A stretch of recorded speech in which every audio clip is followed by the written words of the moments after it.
ਹੁਣ बेटा आप 7वीं क्लास का अध्याय 3 आंकड़ियां का प्रबंधन डाटा हैंडलिंग का भी निचोड़ कढ़ रहे हैं। मैं पूरे अध्याय के विचों मेन सवाल जोड़े कि एग्जाम्स के लिए बहुत इंपॉर्टेंट ने 1 नंबर के कुछ सवाल बना के या कुछ होर जिहड़े सवाल तुहानूं एग्जाम के पूछे जा सकते हैं उन्होंने ही तुहानूं करा रहा हाँ। इस तो पहला मैं अपनी 2 वीडियोज़ के विच तुहानूं 7वीं क्लास के आंकड़ियां के प्रबंधन बारे पूरी निचोड़ जानकारी पहला भी दे चुका हाँ। जे किसी ने वो जानकारी पढ़ी होएगी तो ये जिन्ने भी सवाल मैं तुहानूं करा रहा तुहानूं ऑलरेडी आते होणगे। जे किसी ने वो मेरी जानकारी नहीं देखी है तो वो मेरी इस वीडियो के डिस्क्रिप्शन चों उसका लिंक देख सकता है। हुण लिंक किदां देखिए डिस्क्रिप्शन तो ये भी तुसीं देख लो ध्यान नाल। जदों तुसीं कोई भी वीडियोस प्ले करते हो जिदा मेरी यही वीडियो जो तुहाडे कोल प्ले होएगी तो वीडियो प्ले होने तो बाद तुहानूं इस तरह वीडियो सुनाई जाएगी। इससे अगे देखो बेटा एक आ निशान हुंदा है, आ निशान देख रहे हो तुसीं सारे। इस निशान के उत्ते जे असीं क्लिक करिए देखो ध्यान नाल ये उपर नूं चला गया तो तुसीं देखियो थल्ले मेरा डिस्क्रिप्शन खुल जाता है जिहदे विच जिस तरह ये संभावना वाला चैप्टर सीगा उसका निचोड़ कढ़िया गया सीगा ते उसकी इंट्रोडक्शन भी मैं देखो ध्यान नाल अपने लिंक विच दित्ती है। तो इस तरह तुसीं आ जिहड़ा त्रिभुज का निशान है उस निशान तो डिस्क्रिप्शन का पता लगा सकते हो कि इस चैप्टर के डिस्क्रिप्शन की है तो उस दे बारे कोई लिंक दिता गया तो उसनूं भी देखा जा सकता है। क्लीयर। हुण बेटा देखो औसत सब तो वध अते सब तो घट मुल दे आंकड़ियां दे डैश हुंदा है।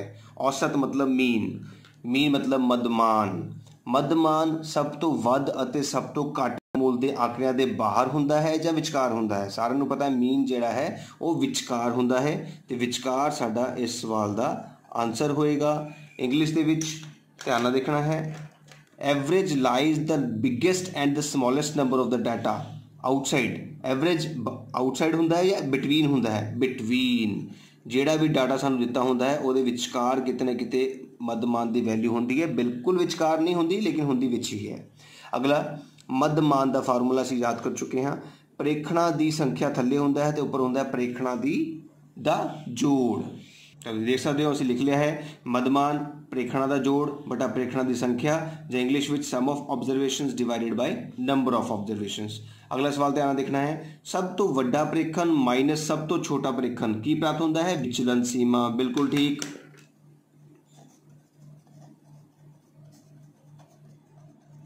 तो इंग्लिश विच असीं की कहंदे आ उसनूं? रेंज। अगला सवाल है बेटा पहलिया 5 पूर्ण संख्यावां दा मदमान। पूर्ण संख्यावां बेटा 0 तो शुरू होंदियां हन ते मैं देखो लिख भी लिया है 0 1 2 3 4 ये पहलिया 5 पूर्ण संख्यावां। मदमान का फार्मूला होंदा है आंकड़ियां का जोड़ बटा आंकड़ियां की संख्या या सम ऑफ ऑब्जरवेशंस बटा नंबर ऑफ ऑब्जरवेशंस। असीं 5 संख्यावां नूं जोड़िया है तो 1 2 3 4 5 नाल भाग कीती है। 4 ते 3 7 8 9 ते 1 10 10 नूं 5 नाल भाग करन ते सानूं 2 आंसर प्राप्त होया है। हुण बेटा सवाल है पहलियां 3 टांक अभाज संख्यावां दा मदमान पता करो। टांक बेटा टांक संख्यावां वो जिहड़ी 2 दे पाड़े ते नहीं आंदियां जिवें कि पहलियां 3 ना ते असीं की करांगे अभाज। सब तो पहला ध्यान रखना अभाज संख्यावां ने बेटा। अभाज संख्यावां किहड़ियां होंदियां जिहड़ियां सिर्फ अपने ही पाड़े ते आंदियां ऑड प्राइम प्राइम नंबर्स जिहड़े सिर्फ अपने पाड़े ते आंदे हन।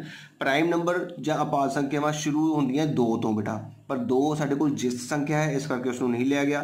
फिर 3 आंदा है फिर 5 आंदा है फिर 7 आंदा है इस करके 3 संख्यावां साडे कोल किहड़ियां आ गईयां 3 5 ते 7। फर्स्ट 3 ऑड प्राइम नंबर्स किहड़े ने 3 5 एंड 7।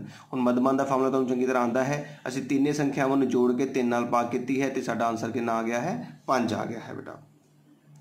अगला सवाल ध्यान देखना है बेटा दिते गए प्रेखणा दे एक समूह विच सब तो वध वार आउण वाला प्रेखण। सब तो वध आउण वाला प्रेखण की सी? बहुलक। बिल्कुल ठीक। साडा आंसर इस सवाल का की होएगा?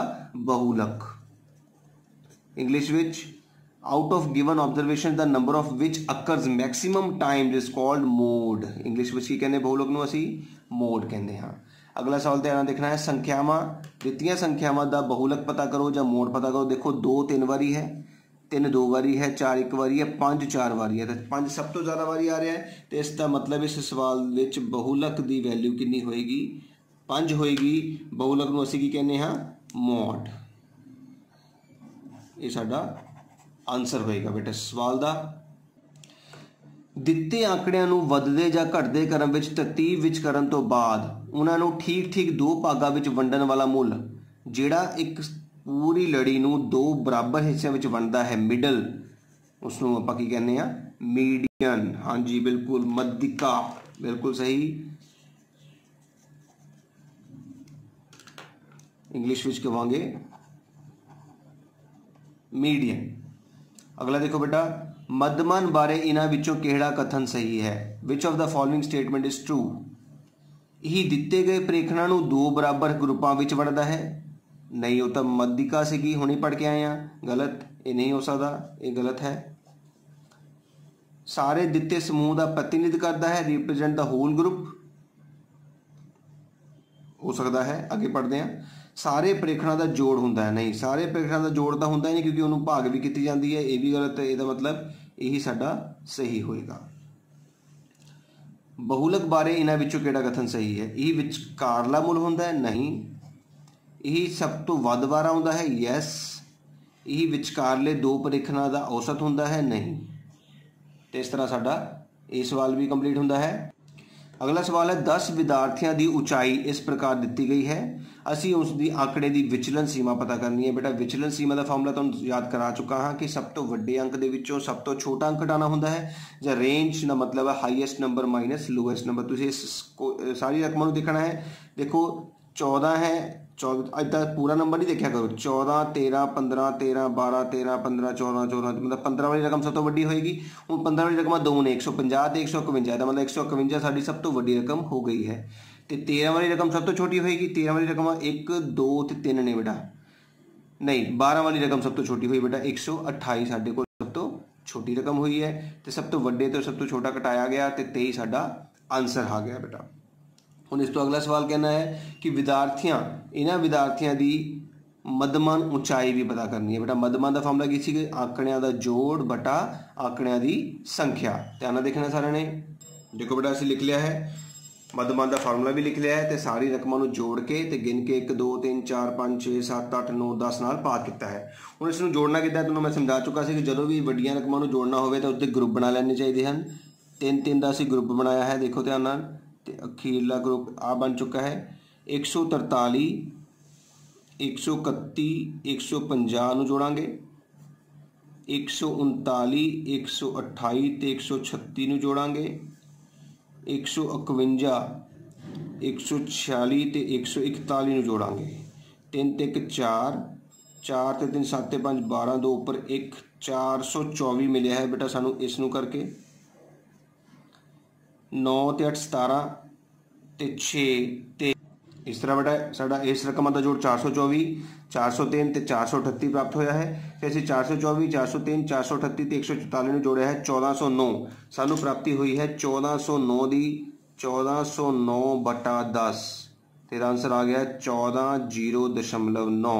ये साडा इस सवाल का आंसर होएगा। अगला सवाल देखो बेटा, इन्हां विचों किहड़ा कथन सही है? पहलियां 5 प्राकृतिक संख्यावां का मध्यमान अते मध्यिका बराबर हुंदी है। हुण तुसीं देखना है पहलियां 5 प्राकृतिक संख्यावां हुंदियां किहड़ियां ने? पहलियां 5 प्राकृतिक संख्यावां हुंदियां 1 2 3 4 ते 5। हुण जे असीं आपां मध्यमान कढीए तां इन्हां नूं जोड़ांगे, 1 जमा 2 जमा 3 जमा 4 जमा 5 ते बटा करांगे इसदा 2 नाल 5 नाल, सॉरी 5 संख्यावां ने, 5 4 9 3 12 13 14 ते 15, साडे कोल आया है बेटा 15 बटा 5, कट के साडा 3 आंसर आया है मध्यमान का। हुण असीं देखते हैं मध्यिका का आंसर। मध्यिका दे विच पहलां इहनूं वधदे क्रम च देखते हैं तो है ही है। हुण इस तरह इनू कटिया, दूजे नाल दूजे कटिया, आंसर कितना आया बेटा 3 आया। तो मध्यिका भी साडे कोल कितनी आ गई है 3।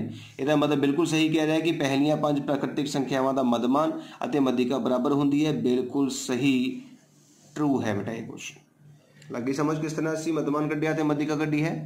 हुण अगला कहता है पहलियां 5 प्राकृतिक ते पहलियां 5 पूर्ण संख्यावां का मध्यमान बराबर हुंदा है। ये भी देखना होगा।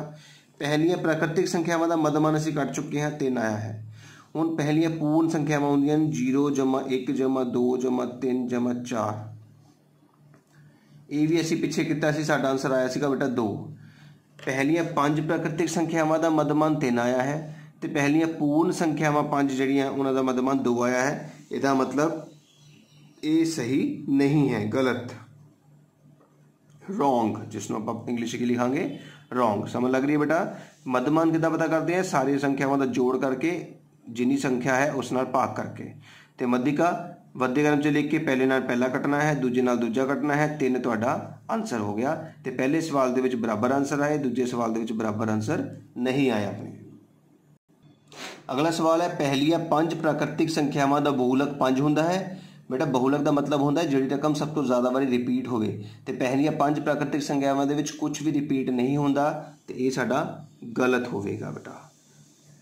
तो इस तरह असी ये सवाल भी कंप्लीट कर लिया। हुण अगला सवाल बेटा देखो किस तरह का है, निम्न घटनावां दे वापरन की संभावना। पहला तो बेटा संभावना जां प्रोबेबिलिटी बारे तुहानूं समझना होएगा, ध्यान नाल देखना है बेटा। संभावना ते प्रोबेबिलिटी हुंदा की है? संभावना का मतलब है किसी काम दे होण तो पहला सोचण वाली कोई गल, जिवें अज मौसम वधिया है, असीं कहने शायद अज बारिश होवेगी, संभावना है बारिश दे होण दी, होई तां नहीं, मतलब किसी काम तो होण तो पहला कीती गई गल नूं असीं संभावना कहते हैं। प्रोबेबिलिटी हैपनिंग हो सकती है, हुई नहीं है।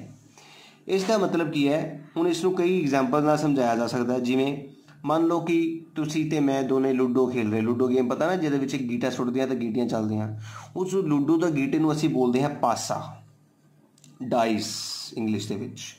उस लूडो दे गीटे दे विच 6 गिनती होंदी है बेटा, 1 2 3 4 5 6। देखो बेटा इस तरह का लूडो का गीटा होंदा है जिस विच आ देखो नंबर लिखे हुए ने, 1 2 3 4 5 6 नंबर होंदे ने। असीं जदों सुटदे हां कोई भी नंबर आ सकता है, ठीक है ना। तो हुण ये दसना है कि संभावना का फार्मूला की है। पहले सब तो पहले याद करिए, संभावना का साडा फार्मूला हुंदा है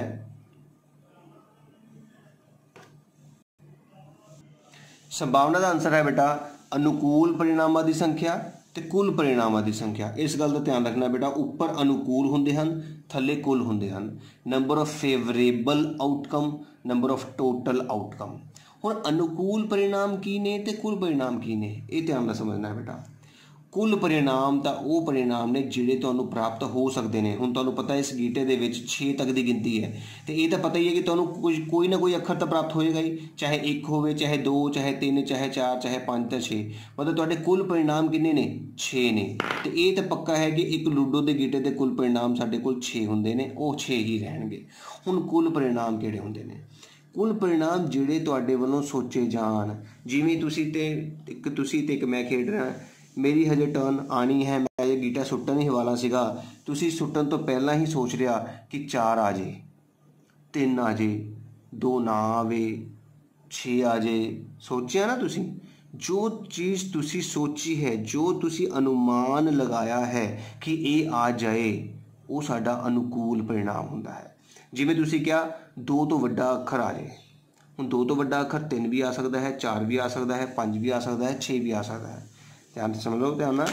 2 तो वड्डा अखर ਜਾਂ ਤਾਂ 3 आएगा, ਜਾਂ 4 आएगा, ਜਾਂ 5 आएगा, ਜਾਂ 6 आएगा। मतलब साढ़े को अनुकूल परिणाम कितने होए? 4। तो इसे 4 भरांगे कि तुसीं क्या कि 3 ना आवे, 3 ना तुहाडी कट रही होनी कोई गीटी, 3 ना आवे। हुण तुसीं क्या 3 ना आवे, तो मतलब तुसीं ये कह रहे हो कि 1 भी आ सकता है, 2 भी आ सकता है, 4 भी, तो 5 भी, तो 6 भी, पर 3 ना आवे। तुहाडे लई अनुकूल परिणाम किहड़े ने? तुहाडे बेनीफिशियल अमाउंट्स किहड़े ने? 1 2 3 4 5। तो तुहाडे लई अनुकूल परिणाम कितने हो गए? 5 हो गए। इत्थे असीं 5 भरांगे। पर इस सवाल ने की किया, एक संतुलित पासा सुट्टन ते अपाज संख्या आवे। अपाज संख्या हुंदियां ने जिहड़ी अपने ही पहाड़े ते जांदियां हन। इस करके अपाज संख्यावां किहड़ियां होईयां? 2 3 ते 5। ये 3 संख्यावां बेटा लुडो के गीटे दे विच अपाज संख्यावां कहलाउंदियां हन, जिसनूं असीं प्राइम नंबर बोलते हैं। तो इसका मतलब कितने अनुकूल परिणाम होए तुहाडे? 3। इसका मतलब अनुकूल परिणाम हो गए तुहाडे 3। तो ये तुहाडा आंसर होएगा इस सवाल का। बहुत ही सौखा है। संभावना कुल थले लिखने होंगे हैं, तो जिन्ने अनुकूल ने वो उपर लिखने होंगे हैं। एक सवाल होर देखो, तुहानूं बिल्कुल समझ आएगा चंगी तरह। कहता है 15 लाल और 9 चिट्टियां गेंदा विचों चिट्टियां गेंदा दे आउण दी संभावना। पहला सब तो पहला देखो असीं की लिख रहे हैं। देखो असीं लिख लिया है सवाल नूं पढ़ के कि साडे कोल 15 लाल गेंदा सीगियां, तो लाल गेंदा की संख्या नंबर ऑफ रेड बॉल्स 15 हो गई। 9 चिट्टियां गेंदा की संख्या नंबर ऑफ वाइट बॉल्स 9 हो गई ने तो कुल गेंदा किनियां हो गई कुल गेंदा हो गई 15 ते 9 24 हुण संभावना की पता करनी है कि चिट्टी गेंद आवे पहला दसो कुल उपर हुंदी है अनुकूल थल्ले हुंदे कुल कुल परिणाम साडे कोल 24 ने बेटा हुण उपर लिखने अनुकूल अनुकूल मतलब तुसीं की मंगिया है मन दे विच की मंगिया है चिट्टी गेंद नूं मन्निया है चिट्टी गेंदा किनियां ने 9 ਇਹਦੇ ਵਿੱਚ ਤੁਹਾਡੇ ਕੋਲ अनुकूल परिणाम किन्ने ने 9 ਇਹ ਤੁਹਾਡਾ इस सवाल का आंसर होएगा इस गल का ध्यान रखना है बेटा थल्ले कुल परिणाम लिखने ने ते उपर अनुकूल ਜਿਹੜੇ कि ਤੁਹਾਡੇ ਵੱਲੋਂ सोचे गए ने ਤੁਹਾਡੇ ਵੱਲੋਂ ਮੰਗੇ गए ने ਇਹ शॉर्टकट तरीका है P का मतलब ਹੁੰਦਾ प्रोबेबिलिटी ਜਾਂ संभावना इस करके पंजाबी वाले बच्चे भी P लिख के ब्रैकेट ਵਿੱਚ ਤੁਹਾਡੀ सोच लिखणगे कि तुसीं की मंगिया है अनुकूल परिणाम की है ਤੁਹਾਡਾ चिट्टियां गेंदा आउण चिट्टियां गेंदा P वाइट बॉल्स अनुकूल उपर कुल थल्ले हुण अगला सवाल देखो बेटा एक सिक्का सिक्का 1 रुपये का सिक्का जिहड़ा तुहाडे हत्थ 'च हुंदा है उस नूं तुसीं देखदे हो कि उहदे एक पासे नूं आपां चित ते एक पासे नूं पट हैड जां टेल चित नूं टेल कहने हां हैड कहने हां ते पट नूं टेल कहने हां एक सिक्का उछालन ते चित आउण दी संभावना पहले ये दसो कि जो एक सिक्का उछालते हैं तो तुहाडे कोल कुल परिणाम किन्ने हुंदे हैं जां तां हैड आएगा जां तां फिर टेल आएगा ਇਹਦਾ मतलब साडे कोल कुल परिणाम किन्ने हुंदे ने 2 हुंदे ने कुल परिणाम लिख ले हुण उन्हां विचों अनुकूल परिणाम किहड़ा है चित ते चित तां ਉਹਦੇ ਵਿੱਚ ਇੱਕੋ ਹੀ है ना एक चित है एक पट है ਇਹਦਾ मतलब अनुकूल परिणाम तुहाडे कोल किन्ने है 1/2 ਤੁਹਾਡਾ आंसर होएगा इस तरह जे ਤੁਹਾਨੂੰ ਕਹਿੰਦਾ कि एक सिक्का उछालन ते पट आउण ਦੀ संभावना ਜਾਂ टेल आउण ਦੀ संभावना ਤਾਂ ਵੀ ਉਹ 1/2 ही आउणा सीगा ਤੇ ਇਹ ਸਾਡੇ ਕੋਲ संभावना ਦੇ कुछ सवाल ਸੀਗੇ ਜਿਹੜੇ मैं समझाउण ਦੀ ਤੁਹਾਨੂੰ कोशिश की है जरूर समझ आया होएगा कि थल्ले हमेशा कुल परिणाम ते उपर अनुकूल परिणाम नूं लिखना हुंदा है ते संभावना का बड़ा जिहड़ा आंसर है हमेशा 1 ते 0 0 ते 1 दे विचकार ही रहिंदा है इस गल का ध्यान रखना है कोई तुहानूं पुछ लैंदा है कि संभावना वड्डी तो वड्डी कितनी हो सकती है 1 हो सकती है ते छोटी छोटी कितनी हो सकती है 0 हो सकती है याद रखना इस गल का उम्मीद करांगा कि तुहानूं इस पहले अध्याय विचों जिहड़े मैं मेन क्वेश्चनस करवाए ने तीजे अध्याय विचों वो तुहानूं समझ आए होणगे ते मैं इस दी डिस्क्रिप्शन दे विच लिंक ऐड कर दूंगा ਜਿਹੜਾ कि आंकड़ियां के प्रबंधन के संबंध मैं जानकारी दी सी उसनूं भी जरूर देख लियो फिर तुहानूं ये चैप्टर चंगी तरह समझ आ जाएगा।